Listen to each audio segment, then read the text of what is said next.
সকাল থেকে মেঘের কোনো দেখা নেই, একেবারে খা খা রোদ। আর এই আবহাওয়ার মধ্যে দাঁড়িয়েই আমি আপনাদেরকে বৃষ্টির পূর্বাভাসের খবর দেব, সেই সঙ্গে খবর দেব বর্ষার। বর্ষা কিন্তু আর দূরে নেই, একেবারে এসে হাজির হয়েছে কলকাতা সহ দক্ষিণবঙ্গের সমস্ত জেলায়। অর্থাৎ বর্ষার বৃষ্টির সাক্ষী থাকতে আর বেশি দিন অপেক্ষা করতে হবে না। হাওয়া মোড়কে আছি আমি তন্নিষ্ঠা। গত কয়েকদিন ধরেই আমরা বর্ষার আপডেট দিচ্ছিলাম। আমরা দেখছিলাম যে মৌসুমী বায়ু ইতিমধ্যেই উত্তরবঙ্গের জেলাগুলিতে প্রবেশ করে গিয়েছে এবং 24 ঘন্টা আগে পর্যন্ত আমরা জানতে পেরেছিলাম আলিপুর হাওয়া অফিসের যে আপডেট, তাতে দুই দিনাজপুর, উত্তর দিনাজপুর, দক্ষিণ দিনাজপুর পর্যন্ত এগিয়েছে মৌসুমী বায়ু। কিন্তু আজ শুক্রবার সকালের আপডেট বলছে যে দক্ষিণবঙ্গে কিন্তু ক্রমে ক্রমে বর্ষা এসে হাজির হয়েছে। কলকাতায় এবার একদিন দেরিতে ঢুকলো বর্ষা এবং একদম শুক্রবার দুপুরের আপডেট বলছে যে দক্ষিণবঙ্গের পুরুলিয়া ছাড়া বাকি সবকটা জেলাতেই কিন্তু প্রবেশ করে গিয়েছে বর্ষা। কলকাতায় এবার একদিন দেরিতে এলো এবং দক্ষিণবঙ্গের অন্য জেলাগুলিতে দুদিন দেরিতে এলো বর্ষা।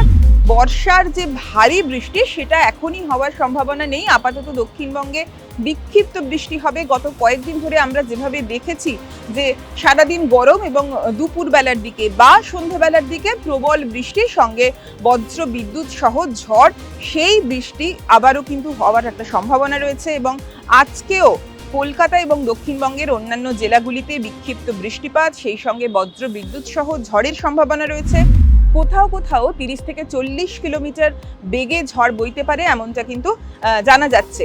মূলত আজ যে জায়গাগুলিতে ঝড় বৃষ্টি হওয়ার সম্ভাবনা, যে জেলাগুলিতে, সেগুলির মধ্যে রয়েছে পুরুলিয়া, বাঁকুড়া, ঝাড়গ্রাম, বর্ধমান এবং পূর্ব মেদিনীপুর, পশ্চিম মেদিনীপুর। কলকাতাতেও হবে, তবে ঝড়ের তীব্রতা ততটাও থাকবে না এখনো পর্যন্ত, এটাই আপডেট।